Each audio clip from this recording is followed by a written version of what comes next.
Right now, 70 of the 500 students in Aaliyah and Whitney's school have food allergies, and the school manages the risk based on state guidelines. Rose and her family may get nervous when she's on stage, but she says the environment off stage is supportive. During Calderon's two-day visit, the Mexican and American presidents are expected to be discussing immigration, climate change, and the drug cartels. However, most of Wednesday's comments focused on the effects of the Arizona immigration bill and the need for comprehensive immigration reform. For nearly a year, Jessica and volunteers like her live in a home like this. Applications for next year's housemates have already doubled from last year. The climate rally is taking place a day after Senator Lindsey Graham pulled out of negotiations for a Senate climate change bill. And some environmental groups warn that any climate bill needs more attention before it can get support. National Men's Health Week will take place from June 14th to Father's Day on June 20th. Reporting in Washington, I'm Melissa Tussing. Yeah, buddy. 6-year-old twins Mikey and Caroline Cunningham love making chocolate chip cookies without the eggs. Wow, look at that big blob. Caroline has severe allergies to eggs, peanuts, tree nuts, and garlic. Mikey does not. The Frederick family uses egg replacer in the batter instead, which means the twins can eat from the bowl. But eating raw cookie dough is a small part compared with the risk Caroline takes around food. Manage my food allergies. Because I really wish I didn't have them. She was just 2.5 when she had a life-threatening reaction. Her father had to give her a shot of adrenaline after she stopped breathing. She was out. She wasn't breathing. She wasn't. And he put it in her hip, and as he was plunging that plunger down, she started coming back. And it was the most wonderful thing in the world to see your child come back. Now Caroline stays away from anything that might have a trace of her allergens. But not everyone understands. If I told them they had diabetes, they'd understand it. They'd put all the sugar away. But when I say she goes into shock with food allergy, the older people in my family just don't understand it. They just don't get it. Kathleen Cunningham says she considers her daughter to be even more precious after almost losing her 3 years ago. I have had an opportunity to almost not be able to see her. And so it does make you appreciate your children so much more. And it's what gives you the strength to go on.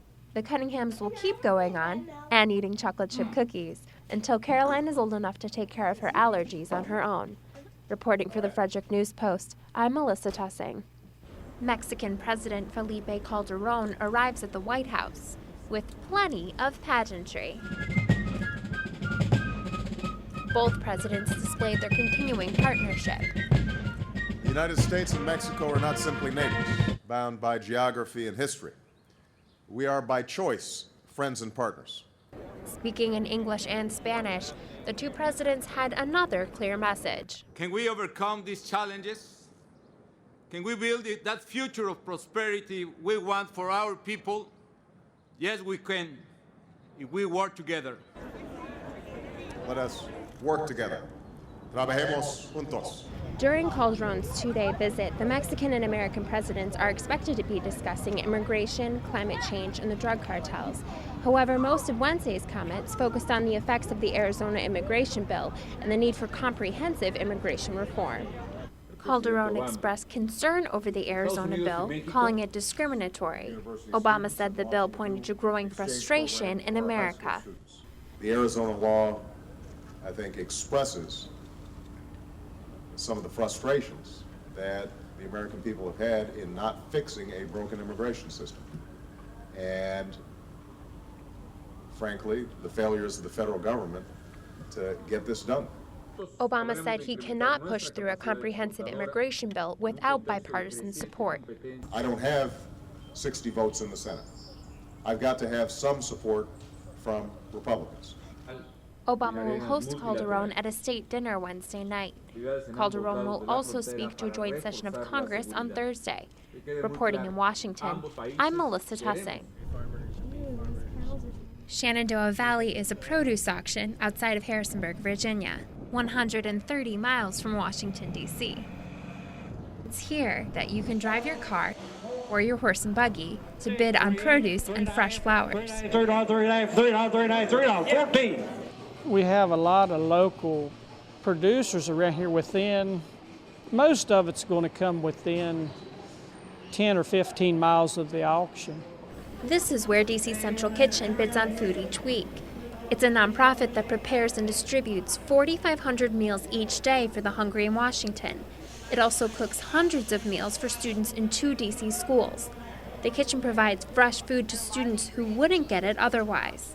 It's nice to be able to see this produce going straight into the mouths of these kids, not only to educate them about what fresh produce is, what it looks like if they've never seen it before, but then also just the different tastes and flavors involved with it and how good it can be. Johnson says the kitchen bids on whatever produce is available. I'll call our buyer at the auction and I'll place an order, and then on the day of the auction he'll bid on the lots as they come up. So with the flats of tomatoes or things like that, he'll place a bid, and if we get the highest bid, then then we purchase it. And then he holds it overnight in a refrigerated truck, so we can come down the following day with one of our drivers and one of our big refrigerated trucks, and we can load everything in there and then bring it back to DC. Once in DC, fresh fruits and veggies are taken to Washington Jesuit Academy, where the students' meals are prepared.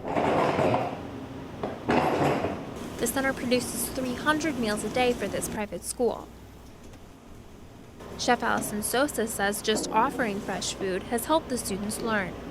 Because we've noticed that when you provide students with good food, fresh food, like not manipulated at all, hardly cooked at all. I mean, just like a sear, salt, olive oil, fresh salad bar, just putting the veggies out there, the attendance and the participation rate highly increases just by offering students fresh food, just by putting it out there, literally putting it out on the table. The kitchen also produces 150 meals a day, including a salad bar, for Next Step Charter School. It's been a hit with the students. I think it makes me more active every day, it makes me more energetic.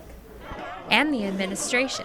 We find that with the regular school lunches, many times when the students would go to their next period, they were falling asleep, their stomach hurt. They weren't able to learn. It's just fun to see kids at the salad bar. I mean, it's really fun in that respecting them enough to care about their health. The students feel good about that. Fresh food costs more, but Espinosa says her school hasn't had to make cuts to provide fresh produce. We've had to rearrange it, not necessarily cut. It's a priority for us. If you think about per pupil funding and things like that, that in the long run it will build retention, which will bring more students to our school, et cetera, et cetera. The DC Healthy Schools Act, passed by the DC City Council earlier this month, would make fresh fruits and vegetables available to more schools across the city.